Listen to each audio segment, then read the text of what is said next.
कोई बात नहीं, छोड़। देखो आज के हम लोग पढ़ रहे हैं, हम लोग कल पढ़ लिए थे क्या चीज़, गति की सापेक्षता हम लोग पढ़ लिए थे। आज हम लोग नेक्स्ट टॉपिक पढ़ जा रहे हैं अदिश राशियाँ एवं सदिश राशियाँ। देखो बहुत ही आसान परिभाषा है, अदिश राशियाँ एवं सदिश राशियाँ, लेकिन इसमें से प्रश्न बन के नहीं आता है। इसके उदाहरण में से प्रश्न बन के आते हैं कि कौन सी अदिश राशि कौन सी सदिश राशि, लेकिन समझना जरूरी होता है कि अदिश राशियाँ क्या होती है और सदिश राशि क्या होती है, तभी ना भाई वो क्या नाम उसका उदाहरण समझ पाओगे। तो देखो क्या होता है, अदिश राशि किसे कहते हैं और सदिश राशि किसे कहते हैं। देखो हम लोग इसमें एक चीज पढ़ेंगे, दिशा। क्या पढ़ेंगे? दिशा। क्या पढ़ेंगे? दिश मतलब दिशा, ठीक है। अगर कहीं जैसे बोलते हैं मान लेते हैं कि तुम लोग घर शादी का कार्ड आता है, क्या शादी कार्ड आता है ना, तो शादी कार्ड में ऐसा रहता है कि जिसके घर शादी है उसको तुम्हें बुलाना है परिवार के साथ, तो क्या लिखा रहता है कि आप सभी लोग सादर आमंत्रित है सपरिवार, यानी परिवार के साथ। तो किसी भी शब्द के आगे अगर स लग जाता है, क्या लग जाता है? स, तो उसका मतलब होता है कि मतलब उसके साथ है। क्या है? उसके साथ है। बात समझ रहा है? और अ लगने का मतलब उसका अपोजिट, अ लगने का मतलब अपोजिट। बात समझ रहा है? अ लगने का मतलब क्या होता है? उसका अपोजिट। तो देखो अगर इसके साथ दिशा के साथ क्या लगा दे? स, तो क्या हो जाएगा? सदिश। क्या हो जाएगा? सदिश। सदिश का मतलब क्या होगा? दिशा के साथ, दिशा के साथ। दिशा लड़की नहीं है, दिशा मतलब डायरेक्शन, दिशा मतलब डायरेक्शन। तो यहाँ पर कह दिशा के साथ, अगर इसके पहले अ लगा दे, क्या लगा दे? अदिश। तो ये अदिश सदिश का क्या है? अपोजिट है, यानी विपरीत है। अदिश क्या है? सदिश का अपोजिट यानी विपरीत है।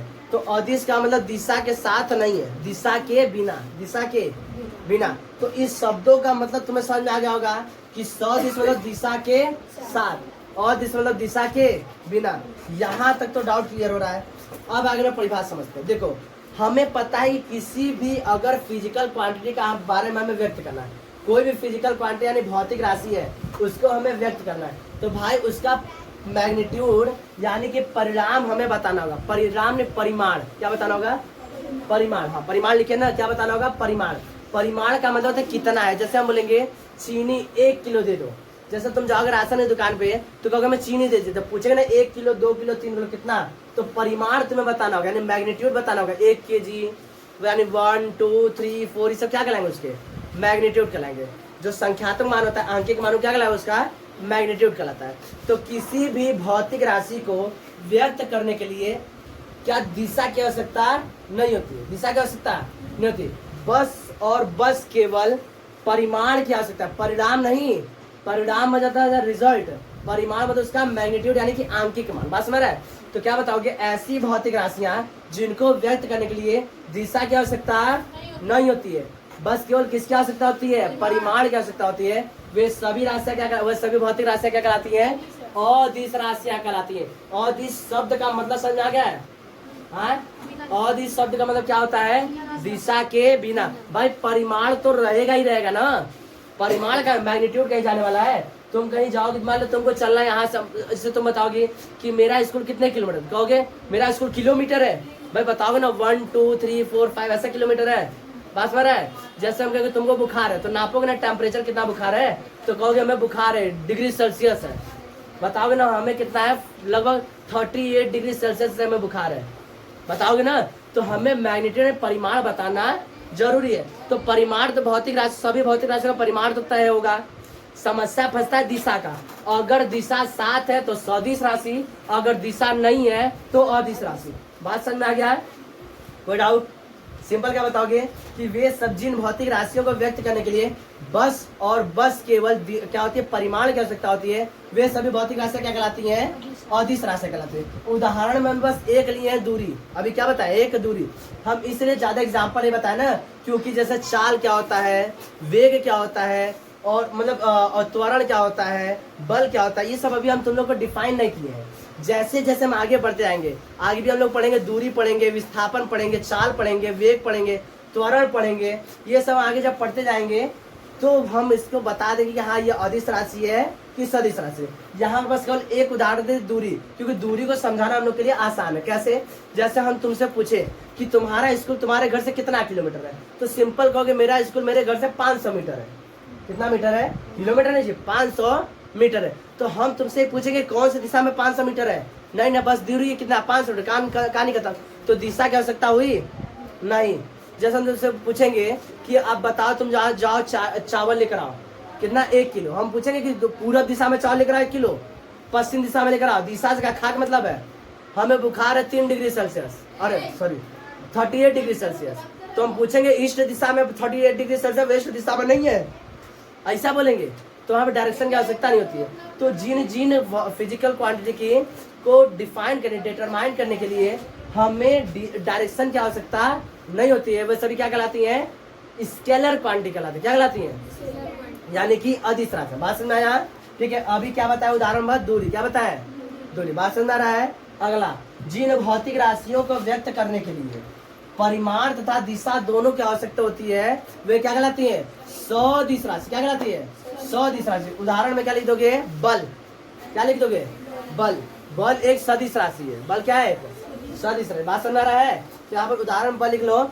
आगे हम बताएंगे जैसे जैसे पढ़ाते जाएंगे, विस्थापन क्या है, वेग क्या है, त्वरण क्या है, ये सभी राशियां क्या भौतिक अदिश राशि की सदिश राशि जब पढ़ाते जाएंगे तो तुम लोग को समझ में आता है हाँ इसको ये बोलते हैं, तब तुम लोग को समझना थोड़ा सा आसान रहेगा। अभी तो क्या करना पड़ेगा, रटना पड़ेगा। तो रटना नहीं, लोग समझना। तो अदिश राशि और सदिश राशि किसी को समझने को दिक्कत, बात समझ में आ रहा है, कोई समस्या है?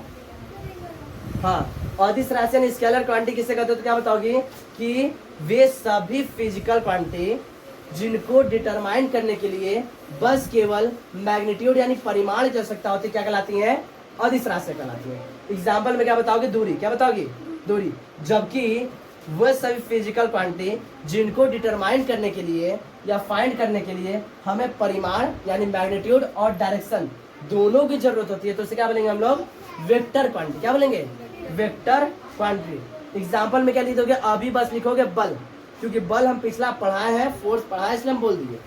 आगे हम आगे पढ़ाएंगे विस्थापन क्या है, त्वरण क्या है, तो हम समझेंगे। यहाँ तक सबको समझ में आता, तो लिख लो इसको। चलो, अदिश राशियां और सदिश राशियां समझ में आ गया। अब हमारा नेक्स्ट टॉपिक है दूरी और विस्थापन। दूरी तथा विस्थापन। देखो दूरी किसे कहते हैं, यहाँ पर हम लोग एक प्रैक्टिकल द्वारा समझेंगे। यहाँ पर कैमरे में नीचे वाला दिख रहा है, यहाँ पर एक बिंदु ए है, ठीक है, और यहाँ पर बिंदु बी है, ये बिंदु बी है।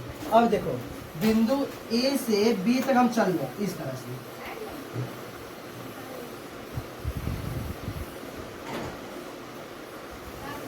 ए से लेके बी तक चले, ठीक है। तो अब देखो ध्यान से, ए से लेके बी तक चलने में हमें इतना ये दूरी, फिर ये पथ की लंबाई, ये पथ की लंबाई, ये पथ की लंबाई, फिर ये पथ की लंबाई, ये पूरा पथ की लंबाई को हमें क्या करना होगा, तय करना होगा। क्या करना होगा, तय करना होगा। तब हम जाके बिंदु ए से बिंदु बी तक पहुंचेंगे। बात समझ रहा है, क्या बताओगे, तो बिंदु ए से लेके बी तक चलने में जितनी पथ की लंबाई होगी, जितनी तय की गई पथ की लंबाई होगी, वह क्या कहलाएगा, दूरी कहलाएगा। क्या कहलाएगा, दूरी। जबकि बिंदु ए तुम्हारा क्या हो गया, प्रारंभिक बिंदु हो गया। क्या हो गया, प्रारंभिक यानी स्टार्टिंग बिंदु, इनिशियल पॉइंट। और आंख बंद कर लो, देखो ध्यान से, इनिशियल, देखो दूरी में तो सिंपल क्या बोलते हैं कि किसी भी वस्तु द्वारा तय किए गए पथ की लंबाई को, जैसे जैसे रास्ता वैसे वैसे चलोगे ना, कि बिल्डिंग उल्डिंग गिरा उड़ा के चलोगे अपने मन से, तो जैसे जैसे रास्ता वैसे वैसे चलेंगे, तो कुल पथ की लंबाई को क्या बोलते हैं हम लोग, दूरी बोलते हैं। क्या बोलते हैं, दूरी। जबकि विस्थापन कहता है कि तुम सीधा देखो यहाँ पर, अब आंख क्या कर लो, बंद कर लो, अब दोबारा देखो बिंदु बी पर, तो यह है इनिशियल पॉइंट और यह है फाइनल पॉइंट। तो इनिशियल पॉइंट और फाइनल पॉइंट के बीच का जो सबसे न्यूनतम लंबाई है, सबसे न्यूनतम लंबाई या न्यूनतम पथ की लंबाई को, तो यहाँ से यहाँ तक अब पथ की लंबाई यही ना होगा,